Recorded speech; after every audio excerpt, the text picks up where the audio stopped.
Lord Curzon 1899 में आया था और 1905 तक भारत में रहा था। इसके शासनकाल में होने वाले प्रमुख घटनाओं के बारे में हम जानेंगे। तो चलिए वीडियो स्टार्ट करते हैं। भारत का यह एक लोकप्रिय वायसराय था क्योंकि इसके ही शासनकाल में बंगाल का विभाजन हुआ था, जो महत्वपूर्ण घटना मानी जाती है। कर्जन के कार्यों को आधार बताते हुए गोखले ने इनको आधुनिक भारत का औरंगजेब कहा था। केंद्रीय गुप्तचर व्यवस्था की इसने शुरुआत किया था।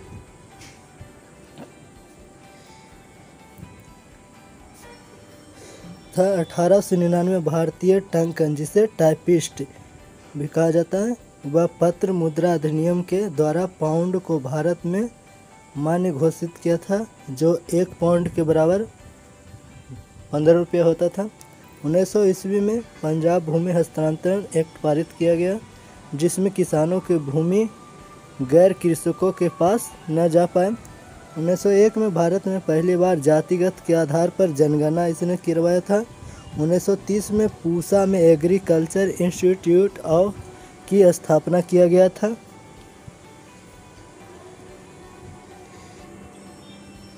कर्जन 1903 में फारस गया और फारस अफगान झगड़े को सुलझाने के लिए मैकमोहन को नियुक्त किया था, जिसके ही आधार पर मैकमोहन रेखा खींचा गया था भारत और अफगानिस्तान के बीच। 1904 में ऑफिशियल सीक्रेट एक्ट पारित कर सरकारी नियंत्रण को इसने और बढ़ा दिया था।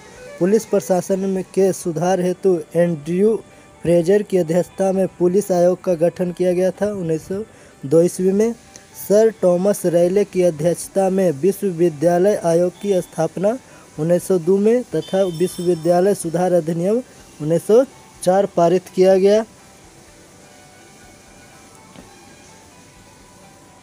मॉनक्रिफ की अध्यक्षता में एक सिंचाई आयोग का गठन किया गया। उद्योग व वाणिज्य विभाग की स्थापना किया गया। प्राचीन स्मारक संरक्षण अधिनियम 1904 पारित किया गया। भारतीय पुरातत्व सर्वेक्षण विभाग की स्थापना किया गया। सर एंटनी मैकडोनाल्ड की अध्यक्षता में एक अकाल आयोग का गठन किया गया था। तिब्बत में यंग हस्बैंड मिशन शुरू किया गया था, जो 1903-04 में हुआ था।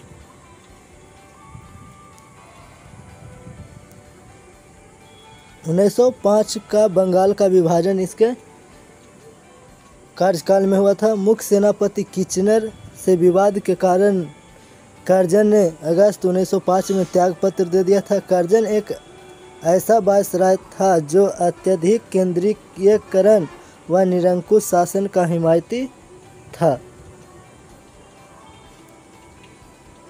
कलकत्ता नगरपालिका की स्थिति पर व्यंग करते हुए इसने कहा था कि मैं वायसराय के बाद कलकत्ता का महापौर बनना चाहूँगा। कांग्रेस पर व्यंग करते हुए इसने कहा कि कांग्रेस अब मरणशील और मेरी इच्छा है कि मैं इसकी शांतिपूर्ण मृत्यु में सहयोग कर सकूं। कर्जन के बाद लॉर्ड मिंटो द्वितीय आता है, जो 1905 से 1910 ईस्वी तक के बीच में रहता है।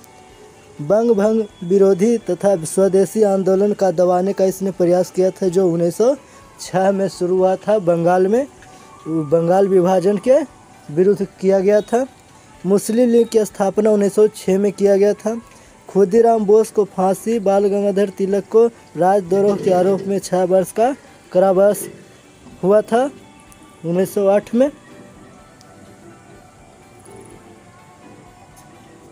भारतीय परिषद अधिनियम 1909, जिसे मार्ले मिंटो सुधार अधिनियम कहा जाता है, इसके शासनकाल में पारित हुआ, जिसमें सांप्रदायिक निर्वाचन प्रणाली की शुरुआत किया गया था। सूरत में कांग्रेस का विभाजन हुआ था 1907 में, जो गरम दल और नरम दल में विभाजित हुआ था। 1908 का समाचार पत्र अधिनियम पारित किया गया। वायसराय की कार्यकारिणी में पहला भारतीय सदस्य एस.पी. सिन्हा को नियुक्त किया गया था। इसके बाद लॉर्ड हार्डिंग द्वितीय आता है, जो 1910 में आता है और 1916 तक रहता है। इसके शासनकाल में महत्वपूर्ण घटनाओं में बंगाल का विभाजन रद्द हुआ था। भारत की राजधानी का स्थानांतरण कलकत्ता से दिल्ली किया गया। तृतीय दिल्ली दरबार 1911 में आयोजित हुआ। 1912 में एलिंगस्टन एलिंगस्टन आयोग का गठन हुआ। इस आयोग ने नागरिक सेवाओं में 25% भारतीयों की नियुक्ति की बात कहा गया। 1913 में शिक्षा संकल्प प्रस्ताव लाया गया, जिसके तहत सरकार ने भारत में अशिक्षा को समाप्त करने का दायित्व दिया। 1914 में प्रथम विश्व युद्ध प्रारंभ हुआ था। मदन मोहन मालवीय द्वारा अखिल भारतीय हिंदू महासभा की स्थापना 1915 में किया गया था। मदन मोहन मालवीय द्वारा बनारस हिंदू विश्वविद्यालय की स्थापना 1916 में किया गया था। उसके बाद लॉर्ड मिंटो द्वितीय के बाद लॉर्ड चेम्सफोर्ड आता है, जो 1916 से 1921 ईस्वी तक रहता है। जिसके शासनकाल में महत्वपूर्ण घटनाओं में होम रूल लीग की स्थापना 1916 में किया गया था। कांग्रेस का लखनऊ अधिवेशन 1916 में हुआ था। कांग्रेस व मुस्लिम लीग के मध्य लखनऊ समझौता 1916 में हुआ था।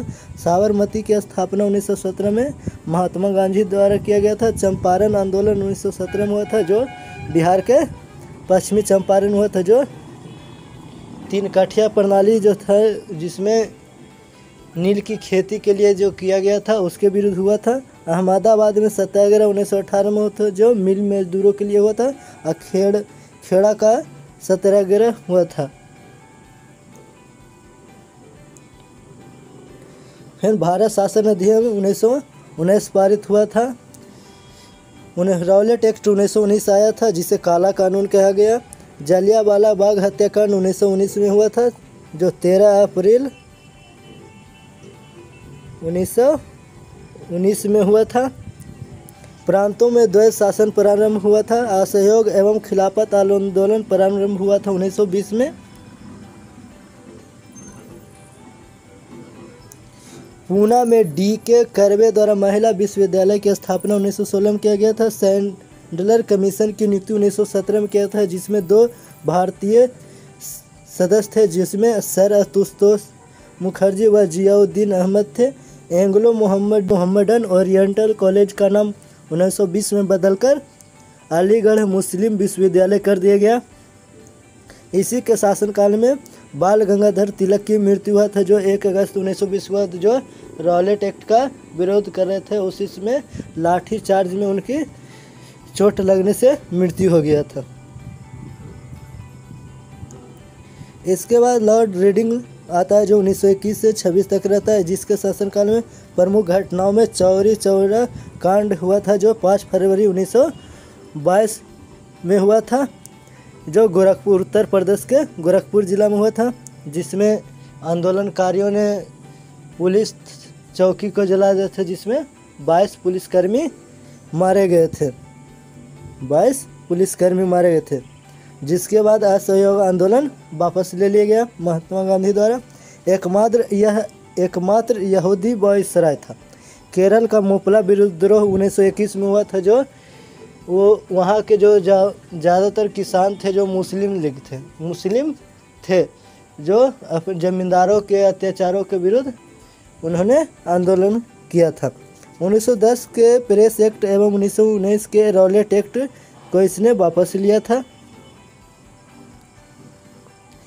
1921 में प्रिंस ऑफ वेल्स का भारत में आगमन हुआ था। काकोरी ट्रेन डकैती 1925 में हुआ था, जो 9 अगस्त 1925 को हुआ था।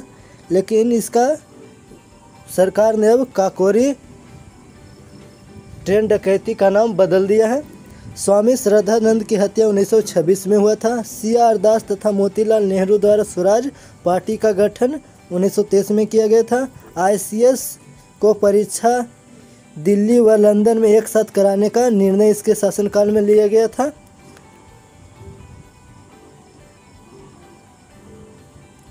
अकाली आंदोलन एवं गुरुद्वारा एक्ट पारित किया गया था। एकवर्त समिति का गठन किया गया और इसकी अनुशंसा पर रेल बजट को आम बजट से पहली बार अलग कर पेश किया गया। पहला पृथक रेल बजट 1924 से 25 में प्रस्तुत किया। सैन्य सुधारों के लिए सैंडहर्स्ट की अध्यक्षता में समिति गठित, जिसमें मोतीलाल नेहरू भारतीय सदस्य शामिल थे।